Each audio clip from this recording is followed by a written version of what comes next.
Today marks the 500th day of the Israel-Hamas war that started with Hamas's invasion of Israel and the massacre of nearly 1,200 people.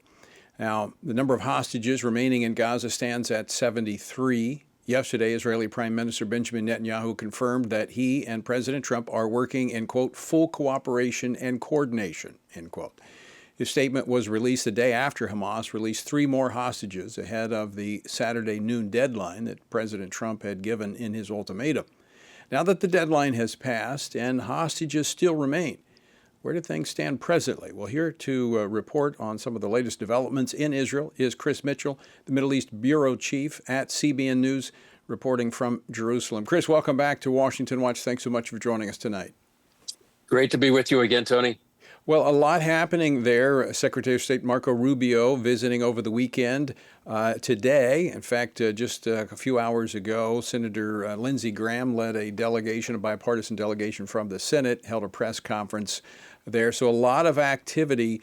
Give us the latest in the wake of this latest hostage release. Well, obviously, you mentioned the 500 days. Israel has actually gone through a collective trauma for the past 500 days with not only the more than 1,200 murdered there on October 7th, but the 251 hostages. Right now, Saturday, just 3 more hostages released, and really a gut-wrenching time for Israel. Jubilation about the reunion of the family members. But as you said, dozens and dozens of hostages are yet to be resolved. It looks like in phase 1, Tony, we'll see 3 more hostages potentially Saturday, but actually that might be accelerated as well. But phase 1 ends a week from Saturday. Then negotiations have already begun for phase 2. Whether they get a resolution of the phase 2 remains to be seen. And as you mentioned, that press conference with Lindsey Graham and a delegation, bipartisan delegation of senators, the one overarching message they were giving was nuclear Iran. They've met with the prime minister, the defense minister, the foreign minister, and the speaker of the Knesset. And they say that is the overarching message, is that Iran, the nuclear Iran, must be stopped, and hopefully with U.S. help as well. Well, in looking at what some experts are saying about Iranian experts that have been tracking their pursuit of nuclear weapons, given their vulnerability right now, this might be the time that they would try to rapidly move forward so that they would have some kind of negotiating gambit. That's exactly right, because we know that with the 2 attacks by Israel last year, they've really destroyed probably most of the air defenses of Iran, including the air defenses in Syria after the fall of Bashar Assad. So they are quite vulnerable. But we'll also understand that they're accelerating their nuclear program. So perhaps if they did get a nuclear weapon, they could use that as leverage. So really a sense of urgency among the senators, and I think also among Israeli leaders. And that was also a theme yesterday in the press conference with Secretary of State Marco Rubio and Prime Minister Netanyahu about the resolve among both the U.S. and Israel to make sure that Iran, that is, does not get a nuclear weapon. Senator Graham in the press conference also, Tony, said that if President Trump does negotiate with Iran, put him on a clock. Don't let him extend indefinitely the negotiations, and make sure that what keeps him up at night says is a nuclear Iran. So that, I think, is the theme of the senators and much of Israel right now. Chris Mitchell, I'm going to go back to that second phase because the Prime Minister, Benjamin Netanyahu, is saying that he's going to pursue what Donald Trump laid out, President Trump laid out, in terms of kind of clearing out Gaza. And then Hamas saying they're not about to lay down their weapons. They're going to go back to fighting as well. They're going to hold on to what they have.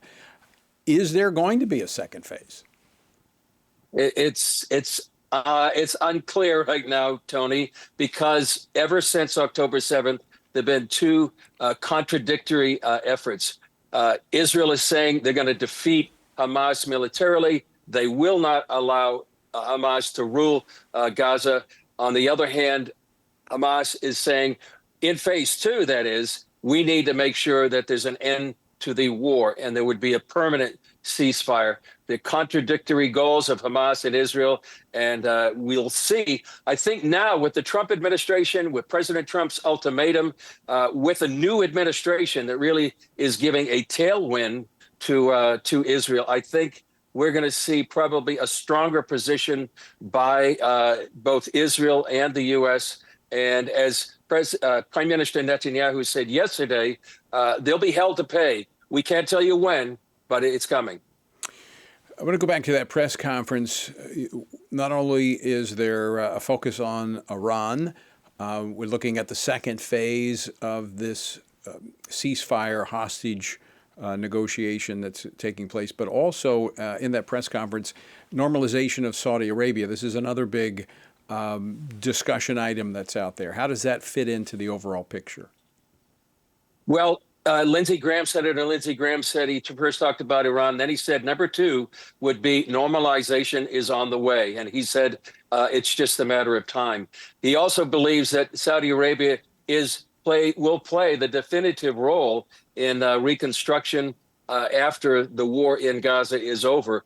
But he was saying that normalization is coming. Also made the point during that press conference that October 7th was designed to make sure that normalization did not happen, because they were on the cusp of actually normalization between Israel and Saudi Arabia.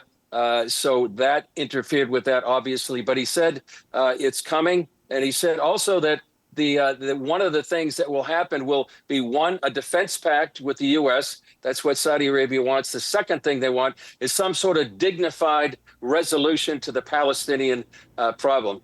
We'll see if those two things happen. But he was very optimistic about normalization between Israel and Saudi Arabia, which he believes will transform the region. Just about 30 seconds left, Chris Mitchell, but I'd assume that that threat from Iran, a nuclear Iran, is creating that pressure for normalization with Saudi. Definitely, because Saudi Arabia knows that Iran is their mortal enemy, not only for Israel, but also for Saudi Arabia. So that is a sense of urgency. It's also a sense of why they want this defense pact with the United States, because Iran wants to defeat or conquer Saudi Arabia just like it wants to destroy Israel. So that certainly plays a major role in what's happening here in this normalization. All right. Chris Mitchell, thanks so much for joining us today. Always great to see you, my friend. Great to be with you, Tony.